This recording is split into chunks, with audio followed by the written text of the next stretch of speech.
All right, guys, so we are back. It is week 5 of the Sync 60 challenge. Now, if you are a Sync Academy member, you know what this day means. You need to log in, you need to fill out your progress chart, and again, only a yes or a no. I don't want to see any excuses, any disclaimers, none of that stuff. Let us know, did you accomplish last week's goal? So make sure you do log in. If you're not in the Sync Academy, of course, as always, make sure you do post this stuff to your social media. Keep everybody up to date on your progress and how you're doing with the challenge. This week's video, we're going to talk about finding motivation on a daily basis. It is no joke that, stumbling into writer's block, feeling kind of just low energy, not really excited about making music is a potential career killer, okay? When you're an amateur music producer or a band or musician of any sort, if you're just doing it for fun and when it's enjoyable, you pick up your instrument or you start producing when you're feeling like it, you can hit some writer's block and okay, well, who cares? Just stop producing, go do something else until you feel like it again.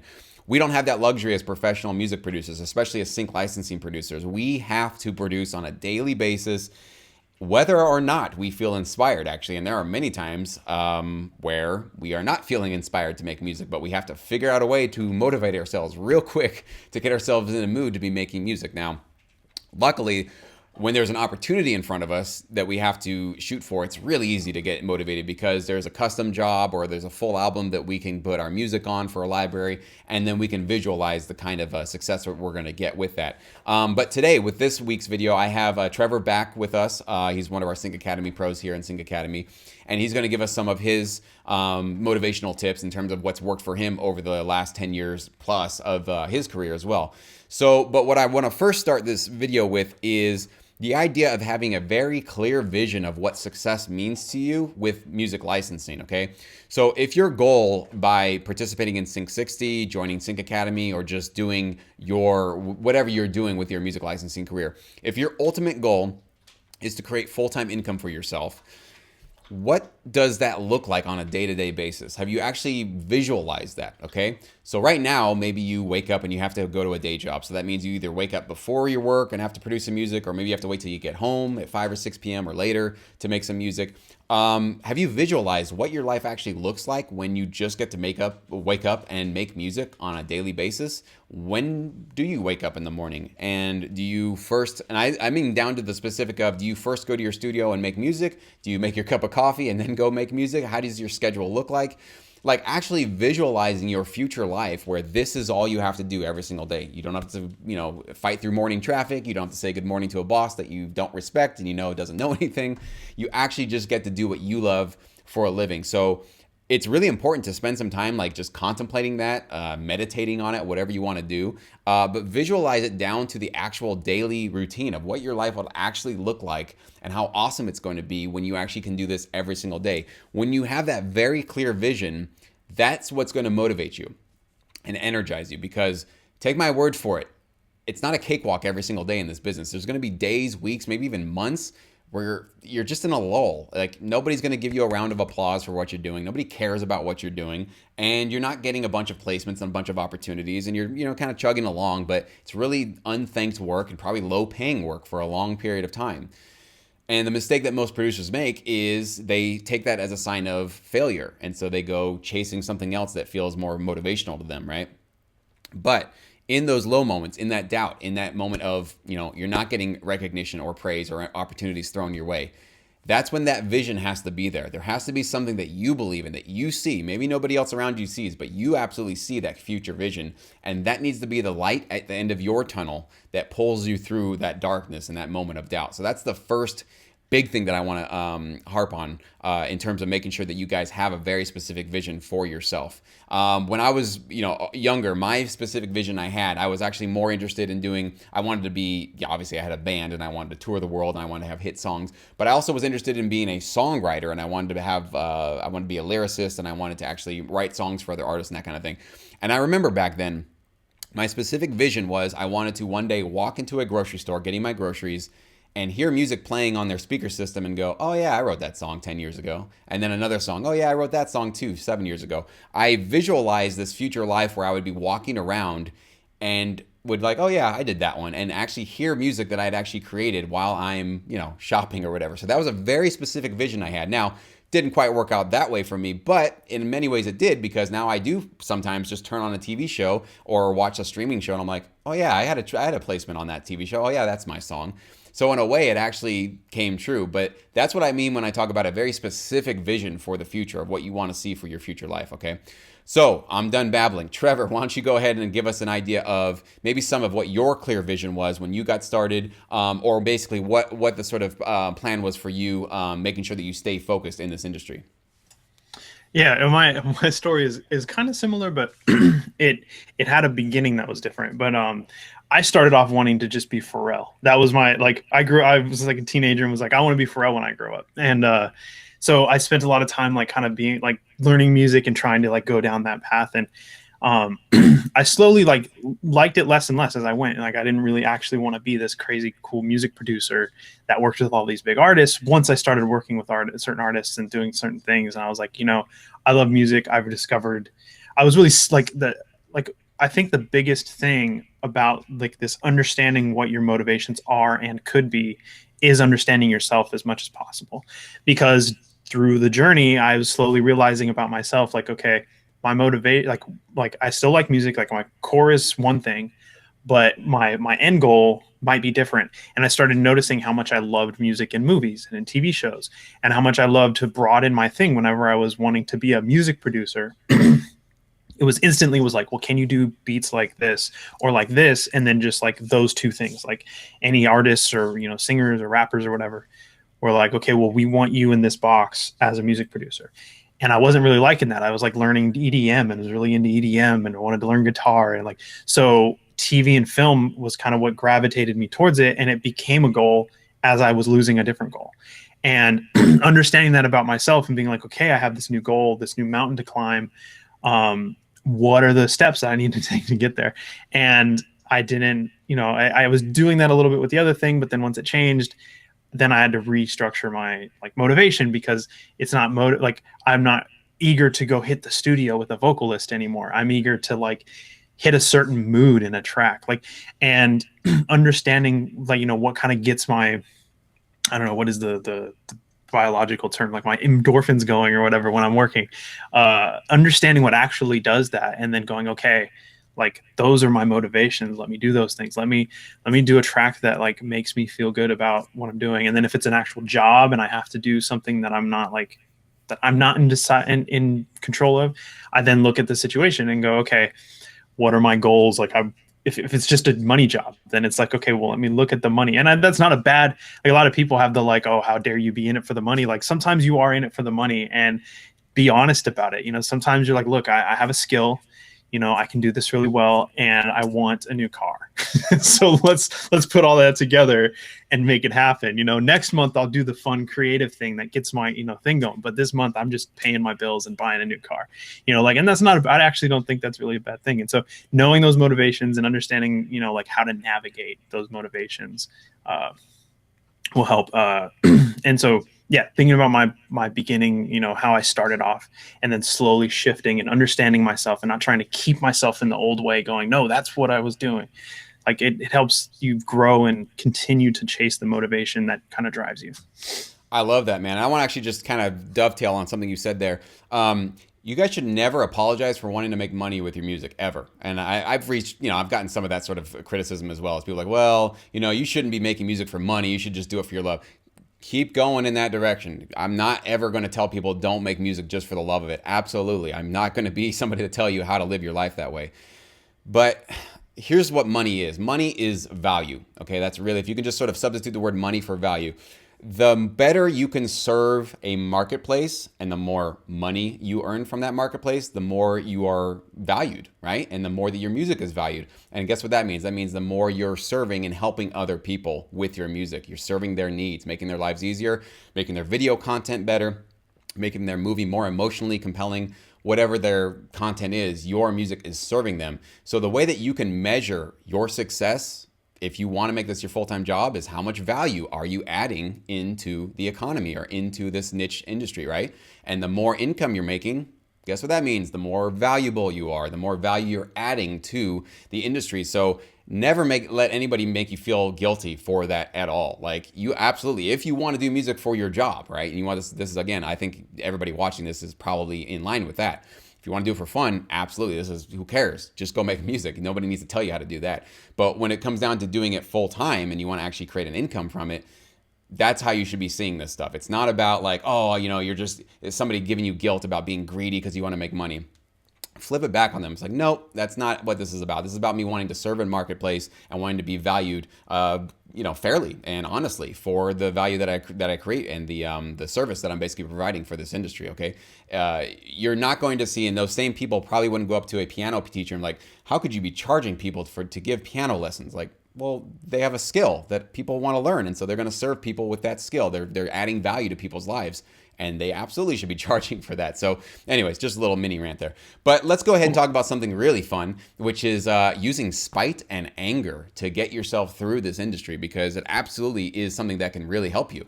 I think some people think of anger and spite as these negative things, and you shouldn't, have those feelings or emotions. Like, BS.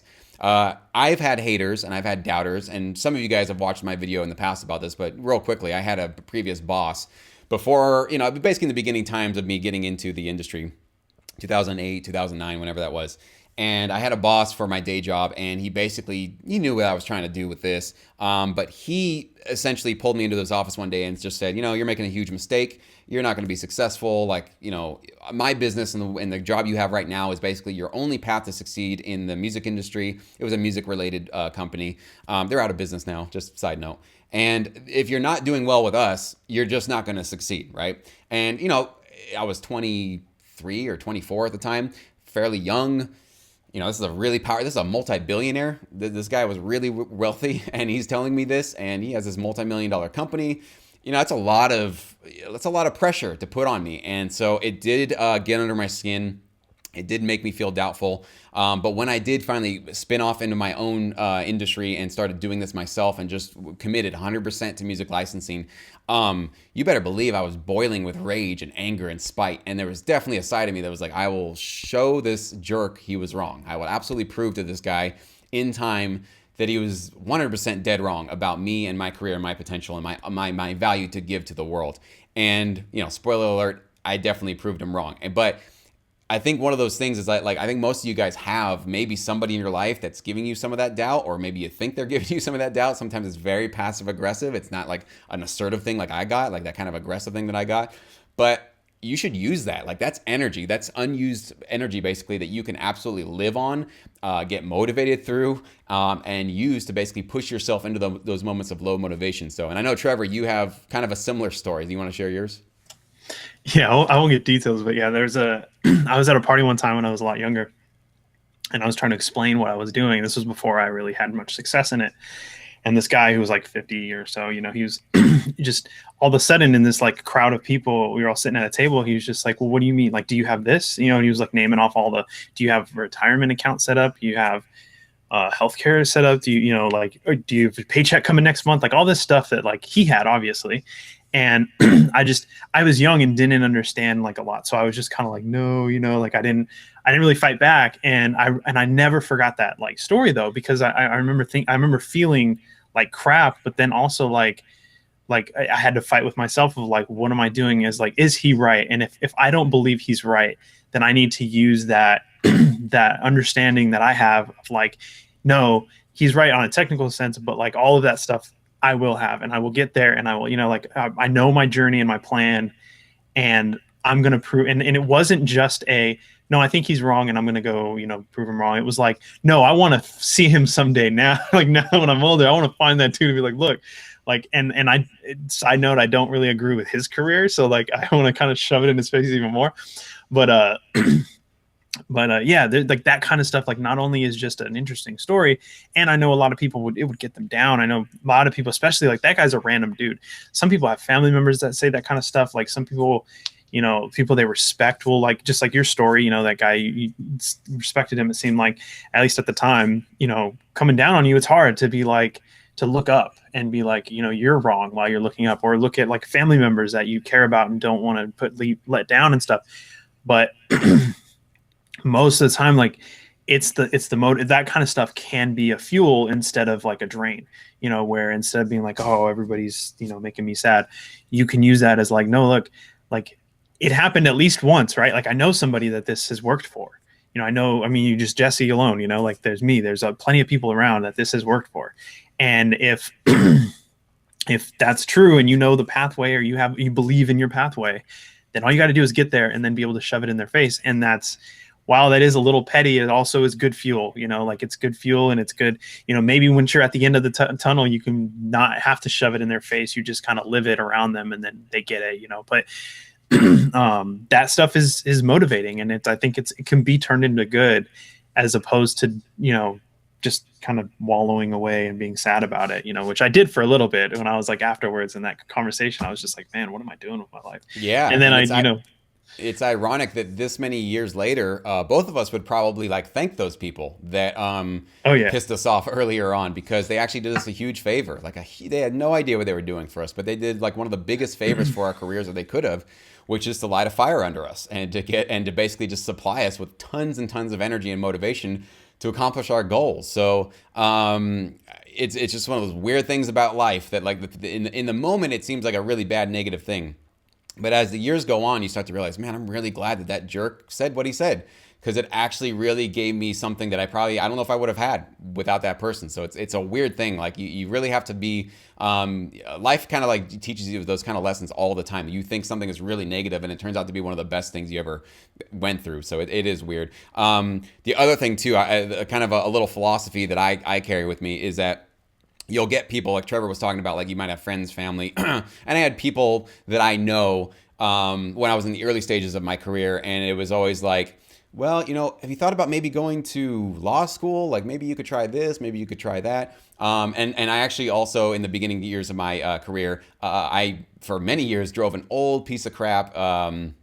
It was a 94 Nissan Sentra. It ran great though, which is why I loved it. But it was an old junky car. It wasn't in the best condition. Yeah, living in LA where you're keeping up with the Jones and it's all about what you have, I certainly stood out because it's like the crappy car rolls up, right?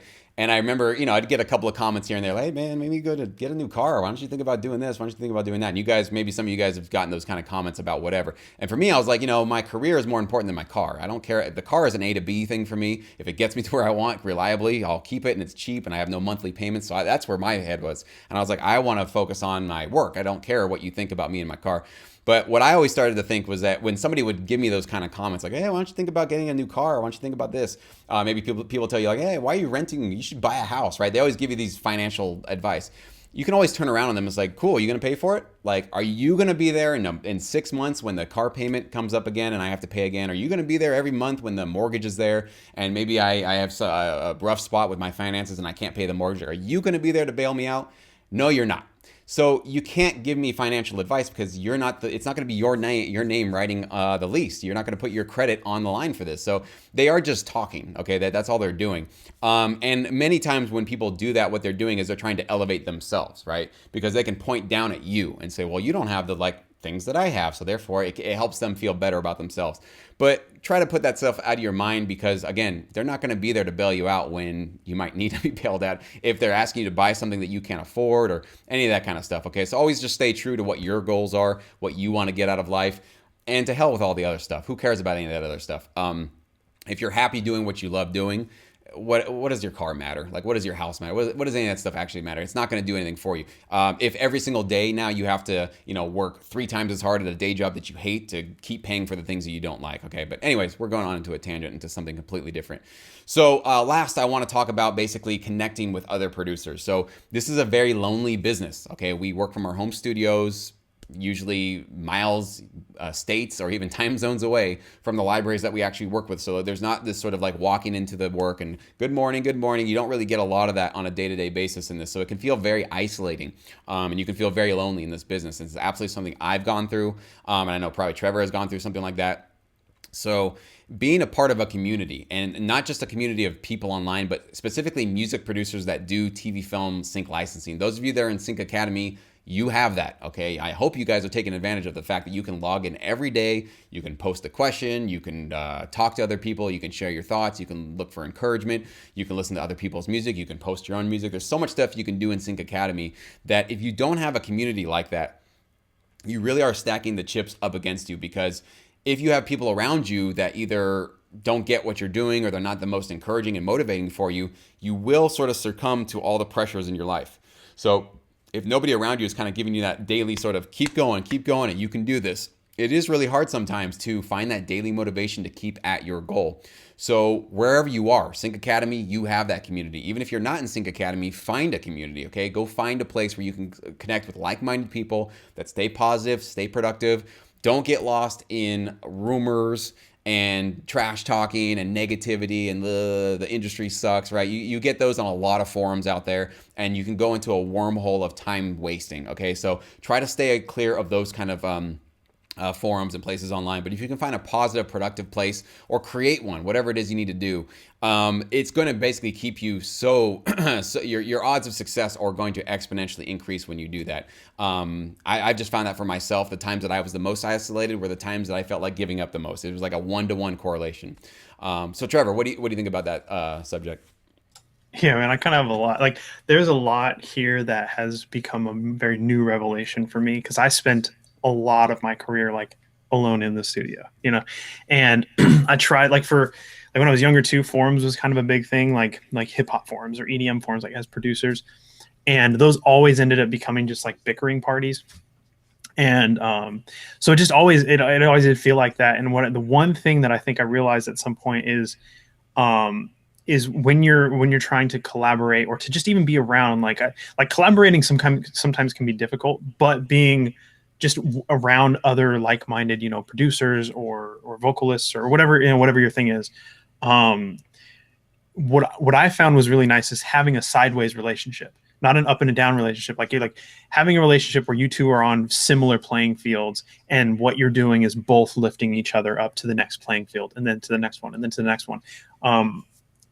That kind of relationship is actually really fun and interesting, because the moment one of you do something, the other one tells the other one like, hey, catch up, and then you got to catch up, and then they got to catch up, and then you kind of get to play this game of like we're all pulling each other up. It's something that I've noticed in the Sync Academy. Like, there's the one thing which I thought was really interesting, because I spent a lot of time on Facebook groups and in forums and stuff. And Sync Academy right now, it seems like there's a really good community of people just like, hey, what you're doing right there is dope. Oh, that's cool. Hey, like, what do you guys think about this? Like, there's actually pretty good engagement and activity going on amongst people just kind of throwing stuff at each other. And I think a big reason is there is a big parallel, yeah, flat plane of like everybody's around the same area helping each other. That I think was one of the problems in the past of like certain types of relationships where there's like ups and downs and way down here and way up there, and then everybody's just kind of fighting with each other because nobody wants to be bigger or smaller. And I mean, even forums are, well, anyway. So that's why I really like this Academy thing. Like watching, I poke around and like look and see the conversations. That seems to be a good way, and I've noticed it being popular in the way people consume and stuff. And so personally, when when I'm reaching out, and like really only in the last like 2 years I've really done this, is I keep people around me that are in the similar things. If people are ahead of me, they seem more like goals, right? They're like, I want to be like some guy who's just killing it in like TV and film or music production in general or whatever. They seem like somebody I'm like, look, I want me and all my friends to reach that dude, like that person's like status or whatever, so that we all help each other. And because it's not as isolating, we're super social creatures. We get stuck in our own little rotations of stuff. Having other people doing different things around you as well, it opens your mind. They do things you don't think to do, and vice versa. You're doing things that they don't think to do, and I think it just that kind of reaching out and collaborating and having people around you is a much better, like everybody lifts each other up like symbiotically in a way, as opposed to just kind of like, I'm going up, let me lift you. Okay, I'm going up now, let me lift you. You're kind of all doing it together. Anyway. So I'm a big fan of this now, especially now because I've spent a lot of time not doing this kind of thing. And I think that that's something that Sync Academy and a few other places on the internet are, kind of do, but like, or really do well nowadays, that just didn't exist before. And I love it. Absolutely, man. And part of the reason why I think the energy is so positive in Sync Academy is because I do sort of strictly enforce this idea that if there's a problem, if there's something that's bothering somebody, it is it's one thing to point out a problem. It's definitely a good thing to do if there's a point of confusion, that kind of thing. But if you're going to come and complain about something, you're not. This isn't fair. I don't like that. So I've always been attracted to people who can notice these things. Sure, not like put your head in the sand and pretend like there aren't problems or issues, but always be creatively thinking, how can I get around that issue? How can I solve that issue? How can I make it better? I don't like the sort of, and this is very, very common with music forums that I've, sadly wasted 5 seconds in from time to time, is it's nothing but a trash talking. This sucks. That sucks. It's unfair. And it's just like everybody. It's almost like negativity feeds negativity, right? And you've some of you guys have probably been in these forums where it just spirals down to the point where you're just, who can be more negative than the next person, right? As opposed to somebody going like, there are going to be broken systems, problems, issues that happen in the licensing industry and the music business in general. But what can we do to make it better? Because at some point we have to take ownership for the fact that this is now our industry. Okay, I think music producers sometimes mistakenly think, well, it's really more of the music libraries. They kind of control the industry, and we're just like lucky to be a part of it, right? Or it's really more Hollywood. It's really their industry, and we're just lucky to be a part of it. Well, you are a part of this industry, okay? I'm not saying you're controlling the industry, but certainly you are a valuable asset in this business. And Trevor can tell you, because he is a library owner, that his composers are his lifeblood. And so he knows how valuable his composers are to his business and his brand. So you guys need to know that you do have power and you can take responsibility for making things better. But it all starts up here. It all starts with a mindset of, you can notice things that are broken. You can notice these issues. You can notice that you're not motivated. But then the professional, the adult in the room comes in and goes, okay, what can I do about that, right? So that's what we really try to stress and encourage with Sync Academy.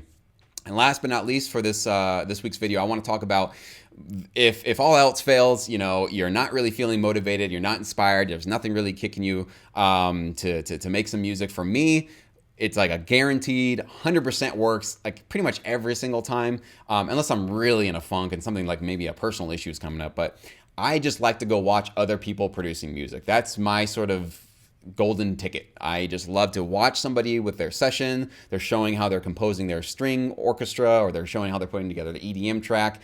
Just watching somebody producing music, making music, maybe being in the studio is always my go-to, because for some reason it's contagious. It's like a sneeze. When I watch somebody making music, I want to go make music because it makes me just inspired. Same thing. I've recently taken up the drums again, and I'm trying to get back into playing drums. I try to get in there every single day. For the days that I'm just like, I don't really know if I want to go do it, I watch like 1 or 2 drum videos from some of my favorite drummers, and I'm in there like right away, because I'm like, damn, that was a cool feel that guy just did. I'm see if I can figure that out. So just like Trevor was saying, it's kind of looking at somebody in a competitive, like a friendly competitive way to say, I want to get on that person's level, and watching them work and watching excellence in action makes you want to go perform excellence. So those are my thoughts on that. Trevor, do you have anything to add for that one? No, yeah, I sometimes it can be a deep hole to get lost into, because some people do really cool production YouTube videos where you just watch them produce and they're entertaining, like as a person. And so you're just like watching them make these dope tracks and they make funny jokes, and you're just like, well, I'll just do this for the rest of the time, because you're not feeling it. But then it does for sure. Like you said, you get motivated. You'll see them do something you didn't do, and now your creative juices are flowing. And then you just kind of, all right, let me shut this window down and open up, Logic or whatever.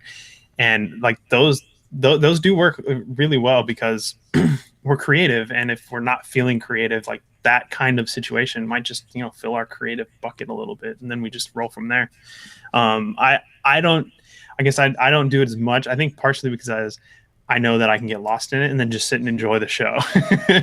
And then I'm not being productive. I'm just enjoying the show. But I know that it works. I know that it works for sure, because I've had times where I'm just like, I'll just watch this guy do something. And then absolutely. And that's why, again, I got to tell you guys. So that is why I've created and helped, and Trevor is also, and we have other Sync Academy pros that have helped create a just massive library of tutorials to cover basically almost every genre and every topic you can think of, specifically related to sync licensing. And that's why I created this platform, because You can't find this stuff really anywhere else, where it has a whole catalog of content that's basically genre specific and talking every step of the way: how to produce, start a track, structure the track, create the transitions, mix, master, do the cut downs, all the different versions. And it's all centered around how to make sure your tracks are useful for the licensing business. So if you're in a rut, if you're not feeling so great, that's why you Sync Academy members have access to all these tutorials. So sometimes it's about education. Absolutely. You should, if you want to learn a new subject and kind of figure out how we do what we do. But some ways, like you can, and I know a lot of members do this, like rewatch these tutorials as many times as you want to. Sometimes just rewatching one of your favorite ones, it re-inspires you. It gets you that energy right there. So you definitely should be taking advantage of that for you that are inside the academy. So thank you guys so much. Thank you, Trevor, for joining us. So next week, what we're going to be doing is talking about the difference between chasing and building a career. Most producers, bands, everybody is chasing. They're just chasing success, chasing fame. They're chasing a bunch of stuff, okay?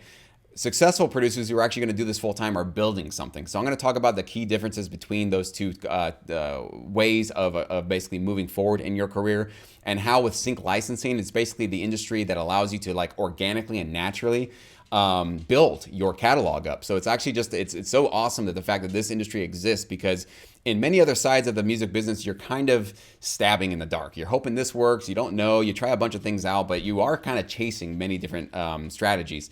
With licensing, it's really one path and it's one way to go, and it is building up your catalog. So we're going to talk about that in next week's video. So again, Sync Academy members, fill out your progress chart. Let's see how you did this week. And if you're not in Sync Academy, post your results. Let people know how you did it. And get to work, guys. You've got 1 week now to finish your next week's goals. And we'll see you 1 week from today.